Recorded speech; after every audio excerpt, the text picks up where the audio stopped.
તો પાટણમાં વ્યાજખોરોનો આતંક વધી ગયો છે। માત્ર 5,000ની ઉઘરાણીમાં મહિલાને જીવતી સળગાવી દીધી। ગંભીર રીતે દાઝેલી 35 વર્ષીય મહિલા પિંકી પટણીનું મોત થયું છે। મહિલાએ ઘર ખર્ચ માટે વ્યાજે નાણાં લીધા હતા। નાણાં ચૂકવવા મુદ્દત માંગતા આરોપીએ મહિલાને સળગાવી દીધી। ઘટનામાં આરોપી બાબુ રાવળ પણ 40% દાઝ્યો છે। પોલીસે હત્યાનો ગુનો નોંધી તપાસ હાથ ધરી છે। માત્ર 5,000ની નજીવી કિંમત અને તેને લઈને આ મહિલાએ કેટલી મોટી કિંમત ચૂકવી છે। આપ જુઓ વ્યાજ વસૂલી કઈ રીતે થઈ રહી છે, જેમાં મહિલાનું મોત થયું છે। મહિલાને જીવતી સળગાવી દીધી। મહિલાએ ઘર ખર્ચ માટે આ નાણાં માંગ્યા હતા। નાણાં ચૂકવવા મુદ્દત માંગતા આરોપીએ મહિલાને સળગાવી દીધી છે। વ્યાજખોરોનો આતંક કઈ હદે વધી ગયો છે અને તેમને અટકાવવો ખૂબ જરૂરી બની રહ્યો છે। પોલીસે હાલ તો હત્યાનો ગુનો નોંધી તપાસ શરૂ કરી છે। સખતમાં સખત કાર્યવાહી થવી જોઈએ કે જેથી કરીને બીજા વ્યાજખોરો આટલા બેફામ ન બને।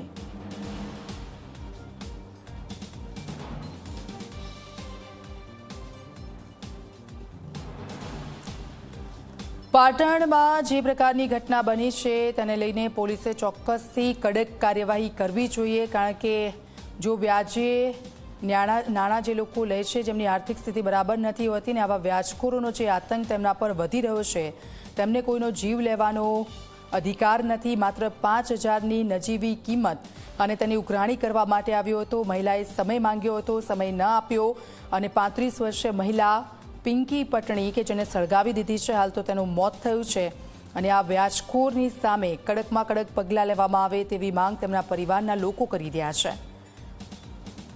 તો પાટણની આ ઘટના છે। 35 વર્ષીય મહિલા ગંભીર રીતે દાઝી જવાથી તેનું મોત થયું છે। ઘટનામાં આરોપી બાબુ રાવળ પણ 40% દાઝી ગયો છે। બાબુ રાવળ પાસેથી આ મહિલાએ 5,000 રૂપિયા લીધા હતા। આર્થિક સ્થિતિ સારી નહોતી અને વ્યાજે લીધા હતા અને તેને એવું પણ કહ્યું હતું કે થોડી મુદ્દત લંબાવવામાં આવે, હું તમારા પૈસા આપી દઈશ। બાબુ રાવળ માન્યો નહીં અને મહિલાને જીવતી સળગાવી દીધી। મહિલાને હોસ્પિટલ લઈ જાય તે પહેલાં જ મહિલાનું મોત નીપજ્યું છે। બાબુ રાવળ પર 40% દાઝી ગયો છે।